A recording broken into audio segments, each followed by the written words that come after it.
আসসালামু আলাইকুম রহমতুল্লাহি ওবারাকাতুহু। আশা করি আপনারা সকলে ভালো আছেন, আমিও ভালো আছি আলহামদুলিল্লাহ। স্ক্রিনে থাকা ভিডিওটি দেখেন, তারপর আমি বিস্তারিত বলছি।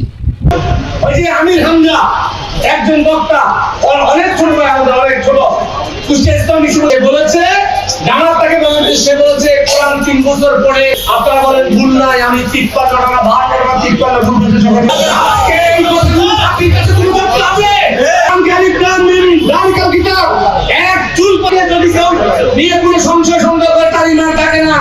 তো আপনারা ইসলাম প্ল্যান করতে চান, যারা কোরআনের ভুল করে আমরা তাদেরকে মুসলমান মনে করতে পারি।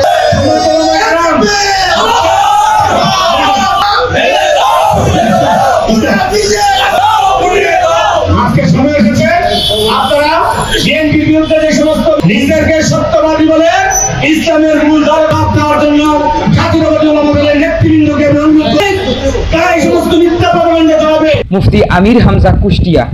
মুফতি আমির হামজা হাফিজাহুল্লাহর বিরুদ্ধে কিছু বেয়াদব লোক কথা বলছে। তার মধ্যে রয়েছে বাংলাদেশ জাতীয়তাবাদী দল।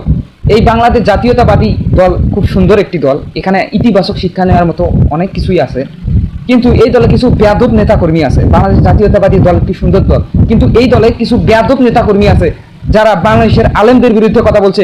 তাদেরকে আমি বলি আমার ছোট্ট এই বার্তার মাধ্যমে যে আপনারা সাবধান হয়ে যান। বাংলাদেশের একজন সম্পদ মুফতি আমির হামজা, তিনি কুষ্টিয়ায় জামাত ইসলামের পদপ্রার্থী হিসেবে নির্বাচিত হয়েছেন, এটা দেখে তাদের গা জ্বলছে। কেন? মুফতি আমির হামজা কিছুদিন পূর্বে একটি র্যালি বাহির করেছিল।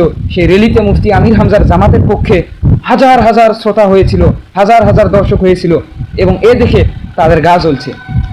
মুফতি আমির হামজা তিনি সঠিক কথা বলেন, এবং বিগত সরকার, স্বৈরাচারী সরকারের সময় তিনি তিনটা বছর কারাগারে বন্দী ছিলেন এবং 10 দিন আয়নাঘরে নির্যাতিত হয়েছেন। তিনি একজন মাজলুম নেতা। আমরা তার পক্ষে কথা বলি। মুফতি আমির হামজার বিরুদ্ধে যে লোকগুলো কথা বলছে, যে নেতারা কথা বলছে, তাদের বিরুদ্ধে আমাদেরকে রুখে দাঁড়াতে হবে।